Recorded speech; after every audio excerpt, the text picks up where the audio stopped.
Good evening. இன்றைக்கி நம்ம cost அக்கௌண்டிங்கில் cost sheet வந்து எப்படி ப்ரிப்பேர் பண்ணுறது அப்படிங்கிறது அதனுடைய ஃபார்மேட் வந்து பார்க்கலாம். இதுதான் காஸ்ட் ஷீட்டுடைய ஃபார்மேட்டு. இந்த காஸ்ட் ஷீட்டு ப்ரிப்பேர் பண்ணுறதுக்கு முன்னாடி அதில் இருக்கக்கூடிய சொல்லப்பட்ட எக்ஸ்பென்சஸ், இந்த ப்ரைம் காஸ்ட்டு, இந்த ஒர்க்ஸ் காஸ்ட்டு, இதெல்லாம் இருக்குல்ல, இதெல்லாம் வந்து நம்ம டீட்டெயில்டாக ஃபஸ்ட்டு பார்த்தா தான் இந்த ஷீட் வந்து நம்ம ப்ரிப்பேர் பண்ண முடியும். காஸ்ட் ஷீட் ஃபஸ்ட்டு பார்த்திங்கன்னா, காஸ்ட் ஷீட் அப்படின்னா அந்த வேரியஸ் டைப்ஸ் ஆஃப் எக்ஸ்பென்சஸ் வந்து ஒரு ஸ்டேட்மெண்ட்டு வடிவில் வந்து கொடுக்கணும். அதாவது கரெக்டாக பிரித்து எந்தெந்த எக்ஸ்பென்ஸ்னால் எதுக்கு கீழே வரணும் அப்படிங்கிறத ஒரு கரெக்டான முறையில் பிரித்து கொடுக்குறது தான் காஸ்ட் ஷீட்டுடைய ஒர்க்கு.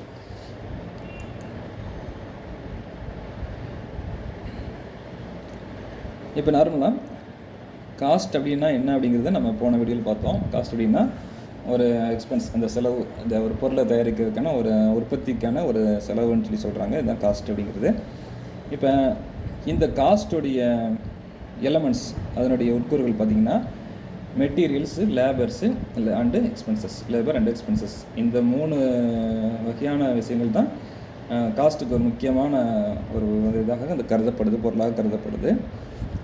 மெட்டீரியல்னால் ஒரு உற்பத்திக்கு தேவையான மூலப்பொருள்கள்லாம் வந்து அதை வந்து நம்ம இன்க்ளூட் பண்ணுறது தான் அந்த மெட்டீரியல்ஸ். அந்த ஒரு உற்பத்திக்கு வந்து என்னென்ன தேவையோ, உதாரணத்துக்கு இப்போ ஒரு உட்டன் ஒரு கட்டிலோ, ஒரு கதவோ, இல்லாட்டி ஏதாவது பீரோவோ நம்ம இது பண்ணோம்னா அதுக்கான மூலப்பொருள் வந்து மரம்.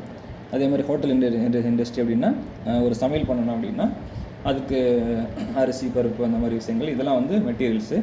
அதே மாதிரி லேபர்னால் என்னென்னா அந்த நம்ம வேலை செய்கிற ஆட்களுக்கு கொடுக்கக்கூடிய கூலி, அதுக்கு பேர் லேபர்னு சொல்லுவாங்க. அடுத்ததாக எக்ஸ்பென்சஸ், செலவினங்கள், மேற்கொண்டு இதர செலவினங்கள்லாம் எக்ஸ்பென்சஸ் வந்து வரும். இந்த மூணு முக்கியமான விஷயங்களும் இன்க்ளூட் பண்ண தான் காஸ்ட்டுடைய எலமெண்ட்ஸ். இதை ஃபர்தராக நம்ம வந்து என்ன செய்கிறோம், ப்ராடாக டிவைட் பண்ணுறோம். டிவைட் பண்ணும்போது ஃபஸ்ட்டு பார்த்திங்கன்னா ஒவ்வொன்றும் டைரெக்டு, இன்டைரக்டுன்னு சொல்லி 2 வகையாக பிரிக்கிறோம். மெட்டீரியல் பார்த்திங்கன்னா டைரெக்டு, இன்டைரக்டு, லேபர்னால் டைரெக்டு, இன்டைரக்டு, இந்த மாதிரி எக்ஸ்பென்சஸை டைரெக்ட் எக்ஸ்பென்ஸ், இன்டைரக்ட் எக்ஸ்பென்ஸ் சொல்லி நம்ம வந்து பிரிக்கிறோம். இது எதுக்குன்னா, இந்த மாதிரி வகைப்படுத்தினா தான் என்ன செய்ய முடியும், இந்த காஸ்ட் ஷீட்டை நம்ம ஒரு எஃபெக்டிவாக ப்ரிப்பேர் பண்ண முடியும். இப்போ அதனால தான் இந்த மாதிரி டைரெக்ட் லேபர், டைரெக்ட் எக்ஸ்பென்சஸ்ஸு, இந்த மாதிரி ஒவ்வொன்றையும் மெட்டீரியல் இதெல்லாம் தனித்தனியாக பிரிச்சிருக்காங்க. டைரெக்டு, இன்டைரக்ட்னு சொல்லி பிரிச்சிருக்காங்க. ஒரு சின்ன இது என்னென்னா, கான்செப்ட் என்னென்னா, டைரெக்டுனா நேரடி, இன்டைரக்ட்னா மறைமுக செலவுன்னு சொல்லுவாங்க. இப்போ டைரெக்டாக ஒரு உற்பத்திக்கு தேவையான பொருள்லாம் நம்ம வந்து கொடுக்குறோம். இல்லை ரா மெட்டீரியல் நம்ம ஆல்ரெடி சொன்ன மாதிரி மரம் அப்படிங்கிறது இந்த உட்டன் சார்ந்த பொருட்களுக்கு தயாரிக்கிறதுக்கு மரம் வந்து ஒரு மூலப்பொருள். அது வந்து டைரெக்ட் மெட்டீரியலாக நம்ம சொல்லலாம். இதுதான் வந்து மெட்டீரியலில் டைரெக்ட் மெட்டீரியலாக நம்ம சொல்கிறோம். இன்டைரக்ட் மெட்டீரியல்னால் அந்த சேரோ, இது பீரோவோ, கட்டிலோ வந்து நம்ம செஞ்சதுக்கப்புறம் அதுக்கு வார்னிஷ் அடிக்கணும், பெயிண்ட் அடிக்கணும், அந்த மாதிரி செலவினங்கள்லாம் இருக்குது. அந்த செலவுகள்லாம் இன்டைரக்ட் மெட்டீரியல், அந்த பொருட்கள்லாம் இன்டைரக்ட் மெட்டீரியல்னு சொல்லி நம்ம சொல்கிறோம். அதே மாதிரி லேபரில் பார்த்திங்கன்னா டைரெக்ட் லேபர், இன்டைரக்ட் லேபர்னு சொல்லுவாங்க. நேரடியான கூலி லேபருக்கு யாருக்கு கொடுக்குறோம், அந்த மரம் செய்கிற தலைவர் இருக்கார்ல, ஆசாரி இருக்கார்ல, அந்த கார்பெண்டர் இருக்கார்ல, அவருக்கு வந்து கொடுக்குறது டைரெக்ட் லேபராக நம்ம வந்து அது வந்து கருதப்படும். அடுத்து இன்டைரக்ட் லேபர், அந்த வேலை செஞ்ச பிளேஸு அதை க்ளீன் பண்ணணும். அடுத்து ஃபர்தராக அதுக்கு வந்து இதை வந்து அடுத்த வேலை செய்கிறதுக்கு ரெடி பண்ணணும், அந்த பொருட்களை தூக்கி வைக்கணும், இந்த மாதிரி சின்ன சின்ன வேலைகள்லாம் செய்கிறவங்கலாம் இன்டைரக்ட் லேபர். அவங்களுக்கான கூலி கொடுக்குறது தான் இன்டைரக்ட் லேபர்னு சொல்லி நம்ம பிரிச்சுக்கிறோம். இந்த மாதிரி ஒவ்வொன்றும் டைரெக்டு, இன்டைரக்டாக பிரிக்கிறோம். அதே மாதிரி எக்ஸ்பென்சஸ், செலவினங்களையும் நம்ம வந்து என்ன செய்கிறோம், நேரடி செலவுகள், உற்பத்திக்கு வந்து என்ன தேவையாக இருந்துச்சோ அந்த மரம் சார்ந்த பொருள் வந்து உற்பத்தி பண்ணுறதுக்கு என்ன பொருள்லாம் தேவையாக இருந்துச்சோ அது வந்து நம்ம வந்து நேரடி செலவினங்களாக சொல்கிறோம். அதே மாதிரி இன்டைரக்ட் எக்ஸ்பென்சஸ், அந்த இது ஒரு சின்ன எக்ஸாம்பிள் என்னென்னா, அந்த மரத்தை வந்து அறுவை இயந்திரம், அந்த ஒரு மிஷினரி மூலமாக வந்து என்ன செய்கிறோம், இதை வந்து உட்கட்டர் மூலமாக அறுக்கிறோம். அது வந்து அந்த மெஷின் வாங்கினதுக்கான இது வந்து நம்ம டைரெக்ட் எக்ஸ்பென்ஸாக நம்ம சொல்கிறோம். அந்த மெஷினை வந்து யூஸ் பண்ணது வந்து டைரெக்டாக சொல்கிறோம். அடுத்ததாக அந்த மெஷினை வந்து வாடகைக்கு வந்து எடுத்துருந்தோம்னா அந்த வாடகையை வந்து நம்ம இன்டைரக்ட் எக்ஸ்பென்சஸாக சொல்கிறோம். இதுதான் இந்த 3 வகையான பிரிவுகள்.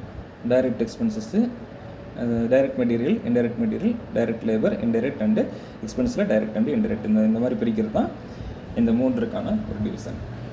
இதையும் நம்ம ஃபர்தராக வந்து என்ன செய்கிறோம், ப்ராடாக நம்ம பிரித்தோம்னா இதில் வந்து பார்த்திங்கன்னா அந்த காஸ்ட் ஷீட்டில் ப்ரைம் காஸ்ட்டுன்னு சொல்லி ஒரு இது கொண்டு வருவோம் நம்ம ஒரு ரிசல்ட் வந்து கொண்டு வருவோம். அது என்னென்னா டைரக்ட் மெட்டீரியல்ஸ், இன்டைரக்ட் மெட்டீரியல்ஸு, ஒரு டைரக்ட் லேபர், இன்டைரக்ட் லேபர், இந்த மாதிரி விஷயங்கள் இது எல்லாம் சேர்ந்தது தான் வந்து என்ன செய்கிறோம், ப்ரைம் காஸ்ட்டுன்னு சொல்லி சொல்கிறோம்.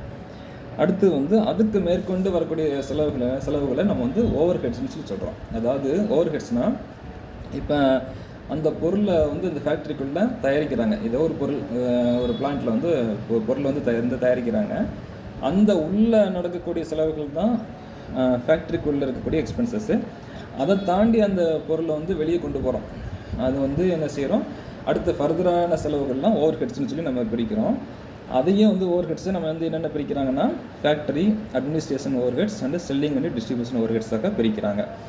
ஃபேக்ட்ரி ஓவர் ஹெட்ஸ்னால் அந்த பொருளை மேனுஃபேக்சர் பண்ணக்கூடிய யூனிட்டில் ஆகக்கூடிய செலவு, அந்த உற்பத்தி பண்ணும்போது என்னென்ன செலவுகள்லாம் ஆகுதோ, பவரு, கேஸு, ஆயிலு, வாட்டர்னு ஏகப்பட்ட செலவுகள் அந்த உள்ள உற்பத்தி பண்ணும்போது ஆகும்னா இந்த மாதிரி எல்லா செலவுகளையும் அவங்க வந்து என்ன செய்யறாங்க, ஃபேக்ட்ரி ஓவர் ஹெட்ஸ் அப்படிங்கிற ஒரு டிவிஷனில் பிரிக்கிறாங்க. அடுத்ததாக அட்மினிஸ்ட்ரேஷன் ஓவர் ஹெட்ஸ். இது வந்து என்னென்னா அந்த அலுவலகம், அந்த அந்த பிளான்ட் இருந்தால் அதுக்கு அந்த ஆஃபீஸ் இருக்கும், பேக் ஆஃபீஸ் இருக்கும், ஃப்ரண்ட் ஆஃபீஸ் இருக்கும்.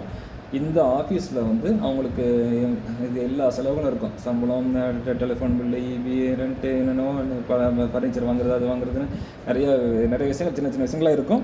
இந்த மாதிரி செலவுகள்லாம் வந்து என்ன செய்கிறோம், அட்மினிஸ்ட்ரேஷன் ஓவர் ஹெட்ஸில் வந்து அவங்க கொண்டு வராங்க. அடுத்ததாக selling and distribution overheads. அடுத்து அந்த பொருளை வந்து என்ன செய்கிறாங்க, வெளியே கொண்டு போகிறாங்க.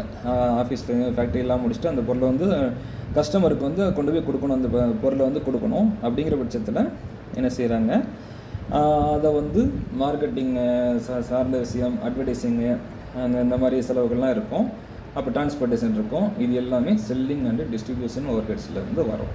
இந்த செலவுகள் 3 செலவுகளாக பிரிக்கிறாங்க. ஃபேக்ட்ரியில் ஆகக்கூடிய செலவு, அலுவலக செலவு, அடுத்து வந்து அலுவலகம் தாண்டி வெளியே போயிடுச்சுன்னா கஸ்டமருக்கு வந்து ரீச் ஆகிறதுக்குள்ள என்னென்ன செலவுகள்லாம் இருக்குதோ அதெல்லாம் இந்த 3 வகையாக பிரிக்கிறாங்க. செல்லிங் அண்ட் டிஸ்ட்ரிபியூஷன் சொல்லி பிரிக்கிறாங்க.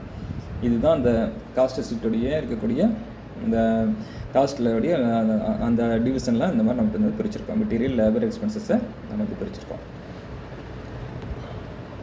இப்போ நீங்கள் காஸ்ட் ஷீட் பார்த்தீங்கன்னா ஓப்பனிங் ஸ்டாக் ஃபஸ்ட்டு வந்து ரா மெட்டீரியல்ஸ், மூலப்பொருட்களோட ஓப்பனிங் ஸ்டாக்கு, அது கூட என்ன செய்கிறோம், purchase of raw materials, carriage and purchase. இது வந்து மேற்கொண்டு மூலப்பொருட்கள் வந்து வாங்கினாங்கன்னா, உற்பத்திக்கு தேவையான மூலப்பொருட்கள் வந்து வாங்கினாங்கன்னா அதை வந்து ஆட் பண்ணிக்கிறோம். அடுத்து வந்து க்ளோசிங் ஸ்டாக்கை லெஸ் பண்ணுறோம். இருக்கக்கூடிய ப்ரீவியஸ் ஸ்டாக்லாம் இருக்குல்ல, பழைய ஸ்டாக்கோ அந்த வந்து என்ன செய்கிறாங்க, லெஸ் பண்ணுறாங்க. பண்ணிக்கிட்டிங்கன்னா டைரக்ட் மெட்டீரியல்ஸ் கன்சியூம்டு ஆன்சர் வரும். அது கூட டைரக்ட் லேபரையும் டைரக்ட் எக்ஸ்பென்சஸையும் நம்ம ஆட் பண்ணுறோம். இதுக்கான மீனிங்லாம் நம்ம ஆல்ரெடி பார்த்துட்டோம்.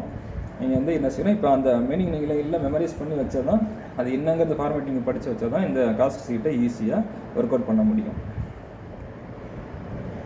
இப்போ ப்ரைம் காஸ்ட் வந்து வந்துடும். அடுத்ததாக ஃபேக்ட்ரி காஸ்ட்டு, அடுத்து ஃபேக்ட்ரி ஓவர் ஹெட்ஸ் அப்படின்னா அந்த ஃபேக்ட்ரியில் ஆகக்கூடிய செலவு இதெல்லாம் ஆட் பண்ணுறாங்க. அதுலேயும் வந்து பார்த்திங்கன்னா opening stock of work in process. Work in ப்ராக்ரஸ்னால் அந்த செயல்பாடு வந்து நடந்துகிட்ருக்கு, ஒரு உற்பத்தி வந்து நடந்துகிட்ருக்குது, அந்த ப்ராசஸ்க்கு பேர் ஒர்க் இன் ப்ராக்ரஸ்ன்னு சொல்லுவாங்க.